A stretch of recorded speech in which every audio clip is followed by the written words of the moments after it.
I'm Jane Messinio Lindquist, and this is a Puppy Culture Potluck podcast.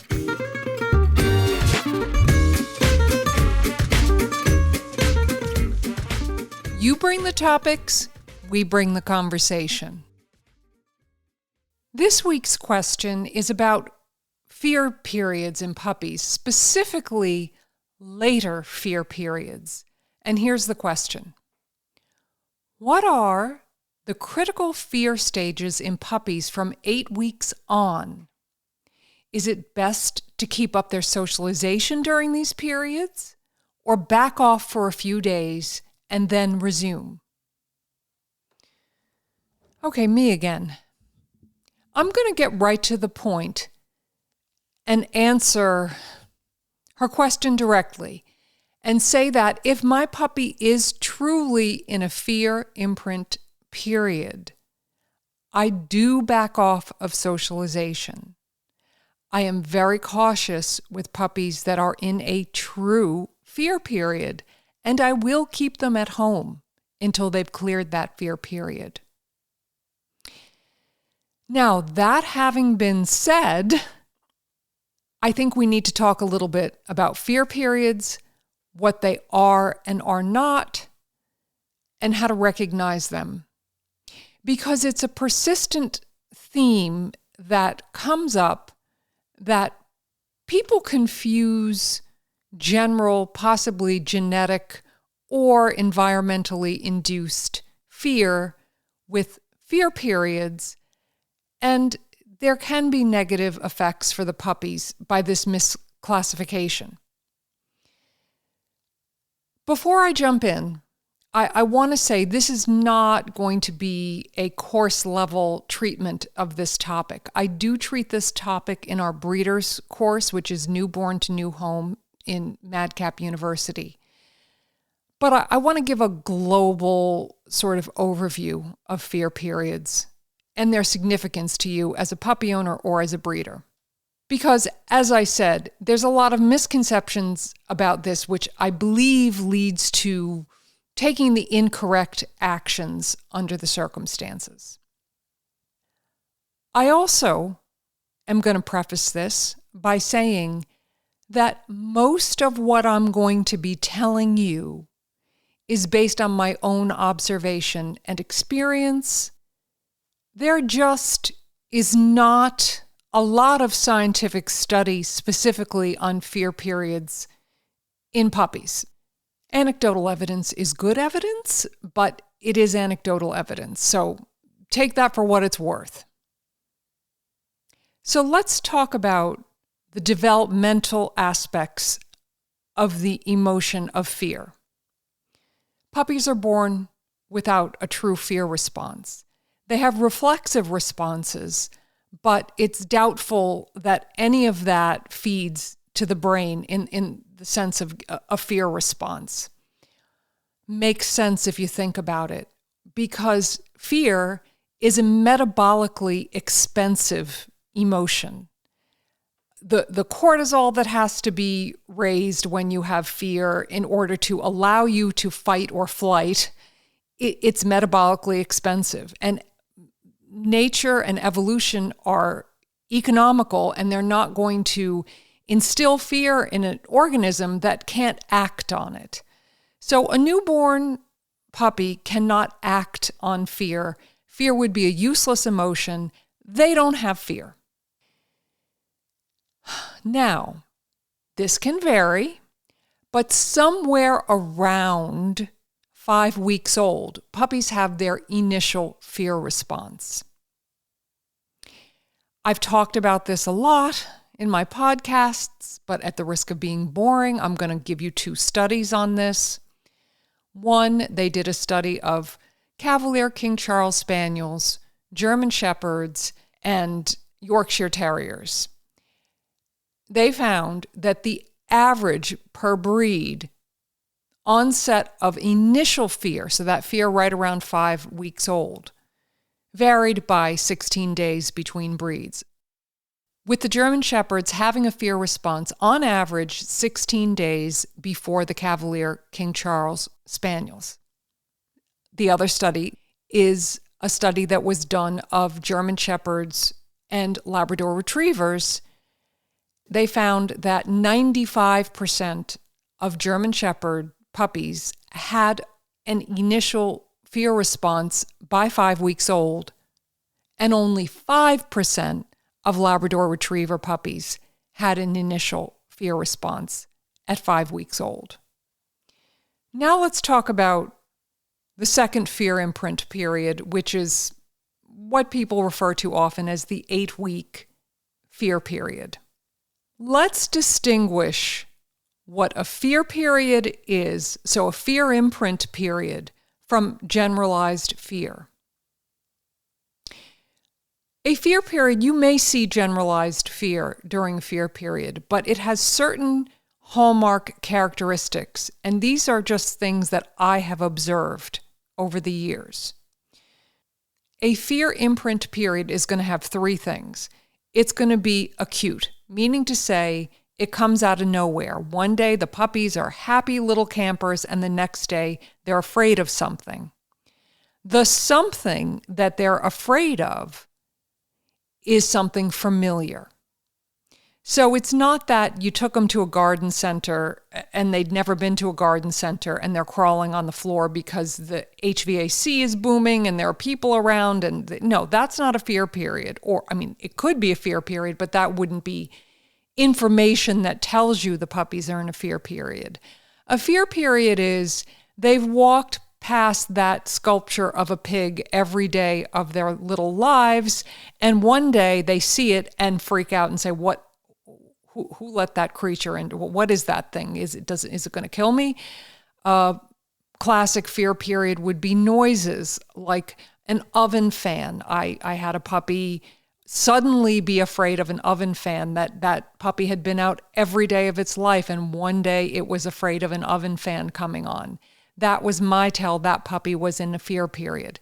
So it's something familiar that the puppies had experience with, never been afraid of, and suddenly is afraid of.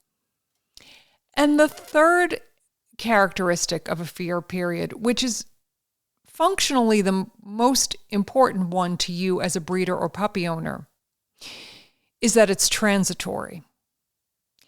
That means that if you do nothing else except keep things calm, quiet, and on the down low for your puppies during that fear period, and don't push it or ruin it by trying to flood your puppy and wind up sensitizing your puppy to the fear, it will pass on its own.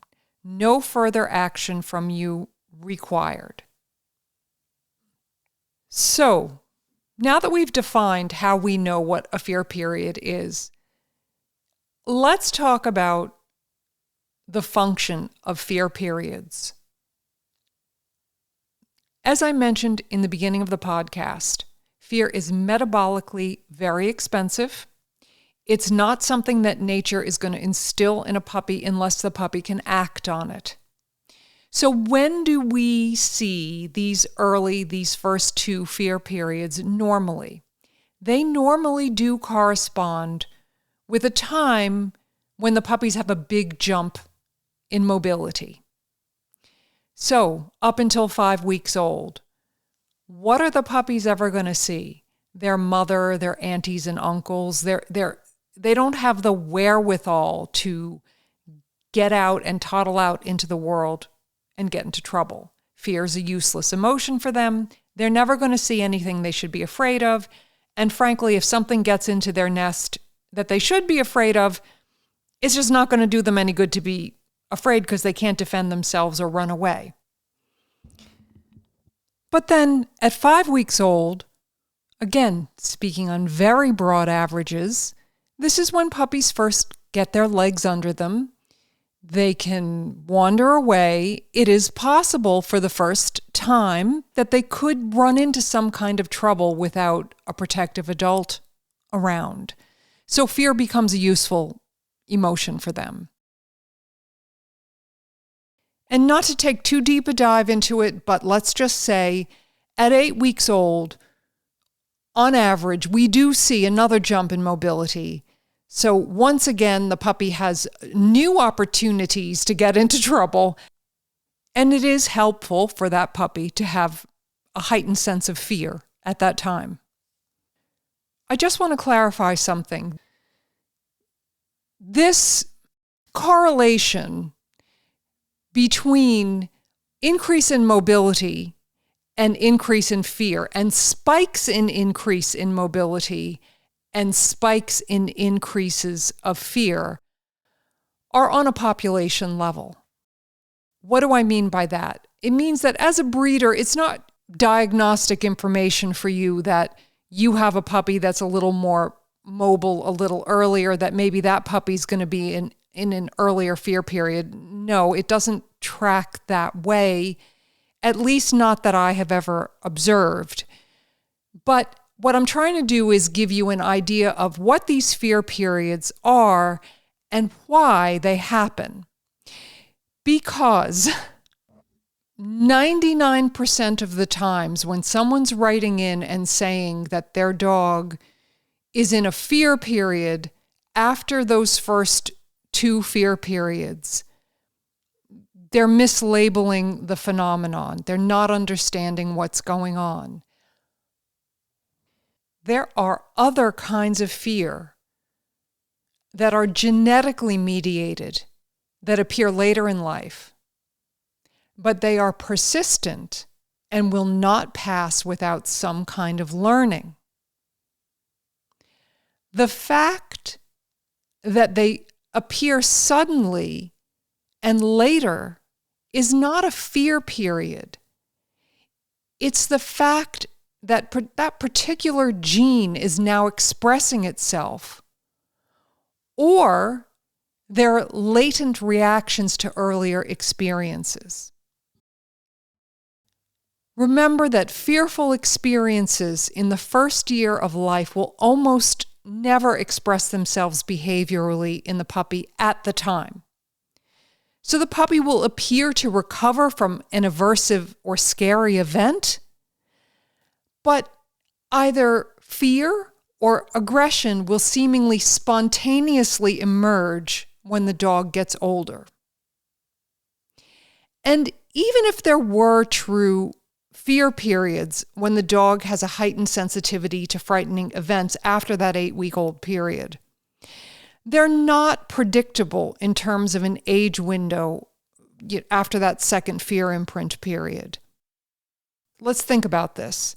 At birth, breeds are different behaviorally, but very, very little in the neonatal period, other than puppies of small size being more subject to hypoglycemia and chilling.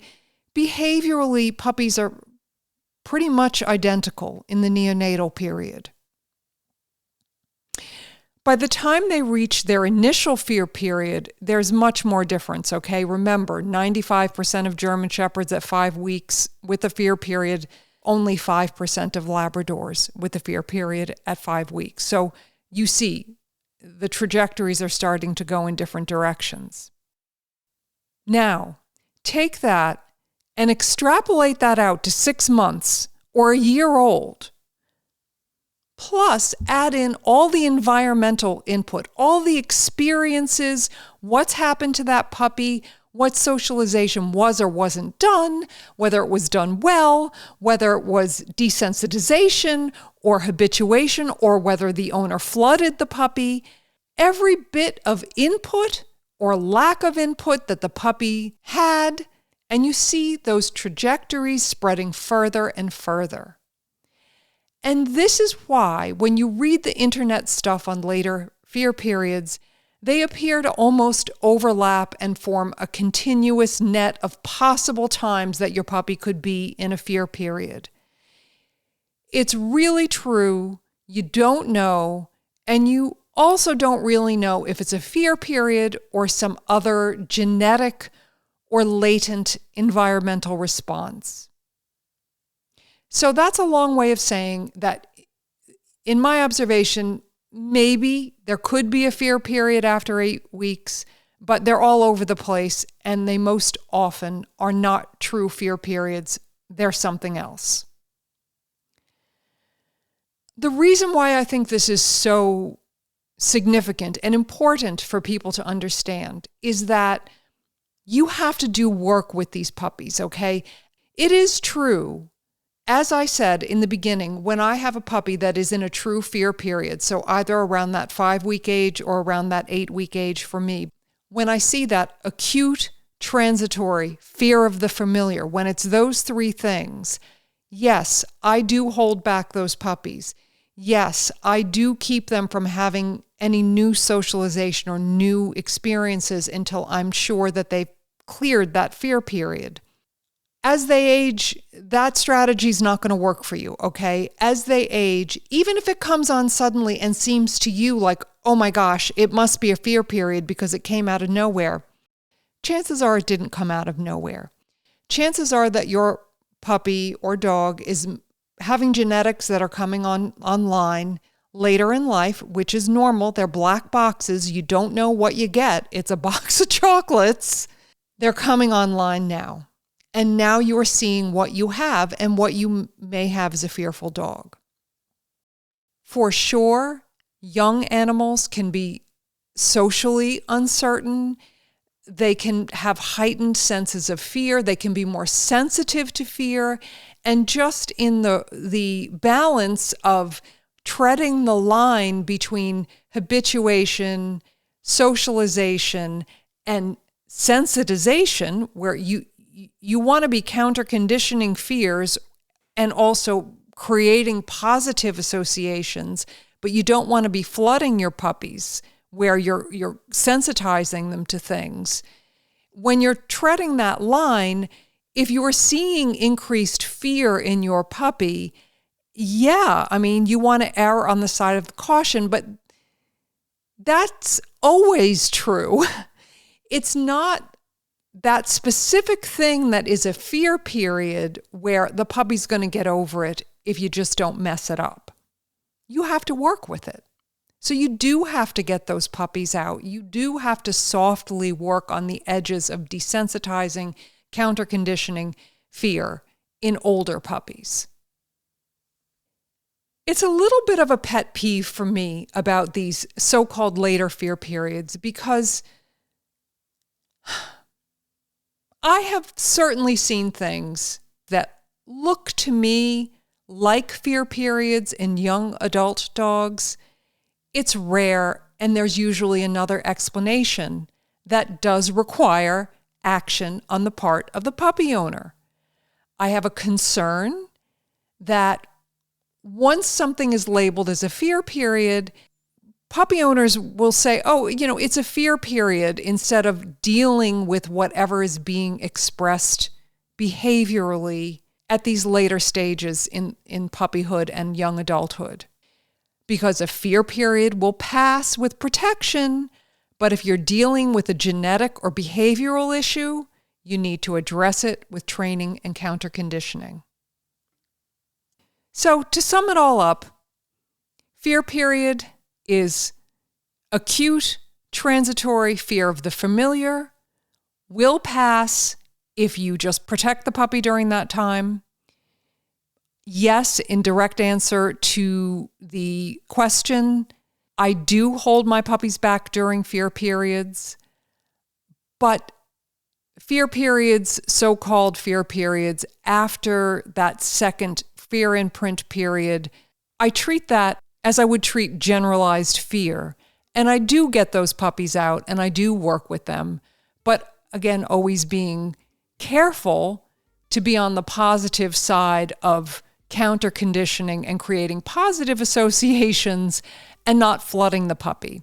So that fear is guiding me where that line is, but it's not changing my operating procedure with those puppies in the way that my operating procedure is actually different if I think it's a fear period. If you liked this podcast, you'll love our course for puppy owners, available at puppyculture.com. Breeders, we have courses for you too at puppyculture.com. Breeders, do you want to get your puppy owners started on the right foot with puppy culture? You can give your puppy owners the gift of our puppy course at a nice discount when you buy 4 or more copies. Available at puppyculture.com. Well, that's it for this time. Thanks for listening. Bye-bye.